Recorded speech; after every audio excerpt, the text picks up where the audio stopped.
Un homme s'était rendu en voiture au bord de la rivière pour se divertir. Soudain, un glissement de terrain s'est produit. Il ne s'attendait pas à ce que sa fiancée et son ami l'appellent depuis la rive, mais que personne ne vienne à son secours. La boue a instantanément encerclé sa voiture. Le choc violent l'a assommé. À son réveil, il faisait nuit noire. Son téléphone ne captait pas. Le toit ouvrant était fissuré à plusieurs endroits. Si la vitre s'était brisée, la boue aurait envahi l'habitacle et l'aurait enseveli vivant. Il a cherché du ruban adhésif dans la voiture et a essayé de colmater le toit ouvrant. Mais les fissures ne faisaient que s'agrandir.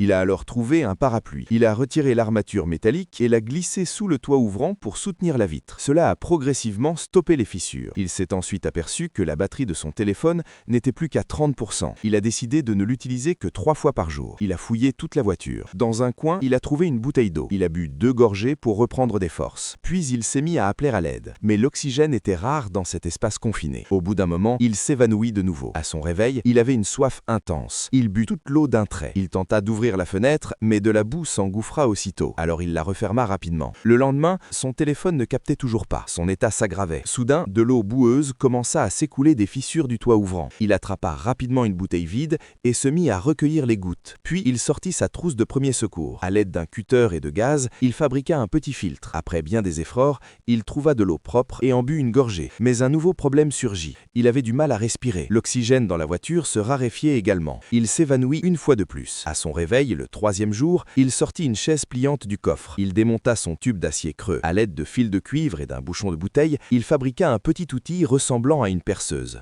Puis il commença à enfoncer le tube dans la terre à travers la fissure du toit ouvrant. Un à un, il ajouta d'autres tubes. Lorsqu'il enfonça le 4e tuyau, il sentit une forte résistance venant d'en haut. Cela signifiait que la terre au-dessus faisait au moins 2 mètres d'épaisseur. Il se déshabilla, rassembla toutes ses forces et commença à pousser le tuyau vers le haut. À chaque fois, une vive douleur lui transperçait les épaules. Mais il ne renonça pas. Finalement, le tuyau perça la terre et atteignit la surface. Soudain, il sentit l'air frais.